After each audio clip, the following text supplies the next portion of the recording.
White t-shirt fragrances. They're all for young people. How am I going to do this one?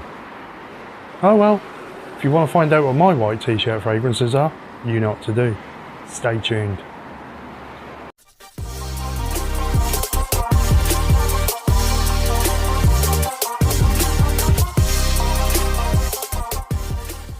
Centurion LEGIO X is on sale and links are in the description. Hello, I'm Scott and this is the Centurion.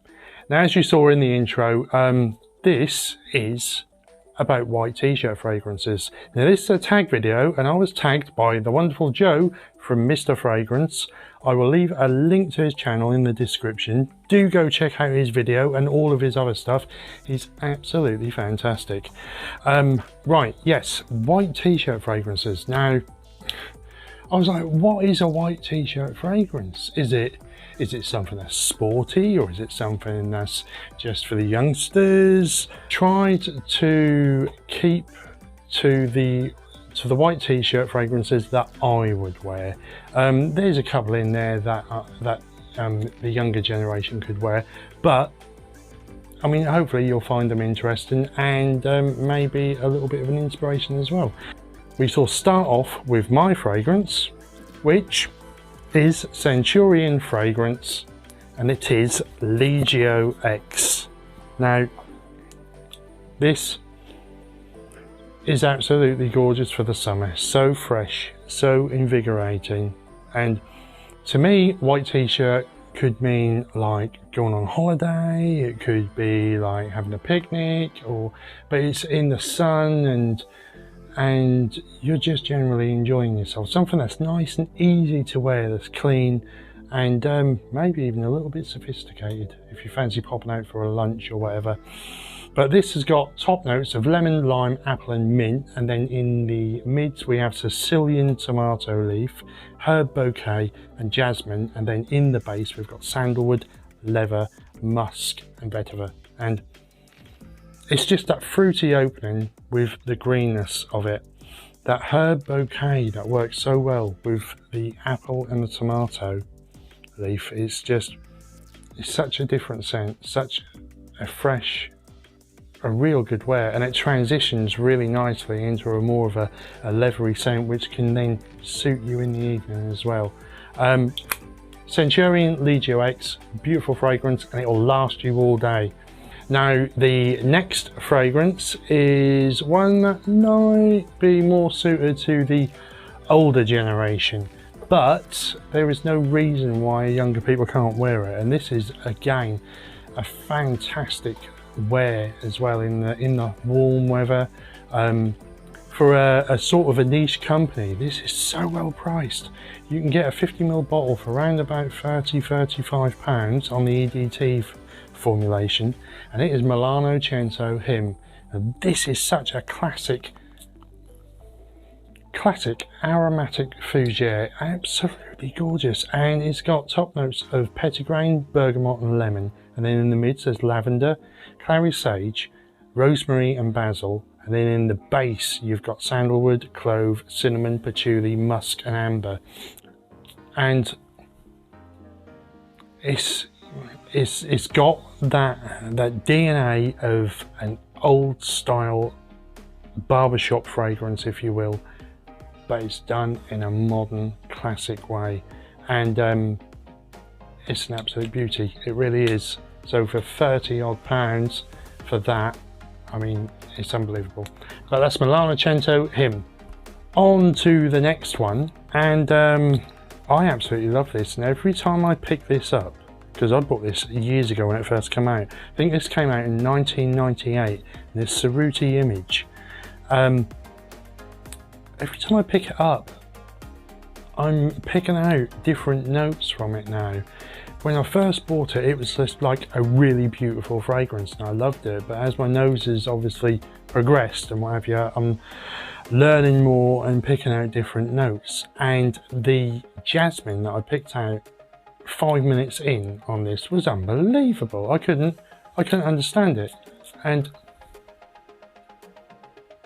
and it's again, it's such a beautiful, sophisticated wear, but you could associate that with a sporty type of fragrance as well. It's got a zing to it, and you've got top notes of pear, there's banana leaf, plum and pepper. Then in the mids you've got cypress, jasmine, fig leaf, gaiac wood, and then in the base you've got Tahitian vetiver, cedar, musk, sandalwood, patchouli and amber.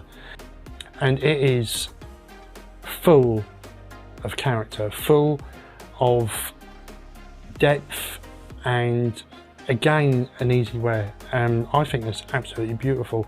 The banana leaf, I don't get that. I really don't. There is a greenness to it, but I don't get the banana leaf. There is a fruitiness which is coming from the plum, but like I say, it's the pear is the main note for me all the way through, and that jasmine as well is absolutely gorgeous, and a very slight pepperiness to it. Absolutely beautiful, and you can pick that up for around about £20 for a 100ml bottle. There was at one stage you couldn't get hold of it, and I thought it was just discontinued, and it may well be now, but there are stocks about. So if you haven't already tried it, then Cerruti Image is a beautiful one to try.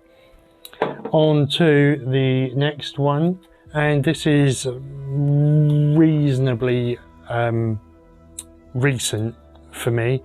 I had the original, I've always had the original, and this is what I call my holiday scent. It always reminds me of going to Corfu.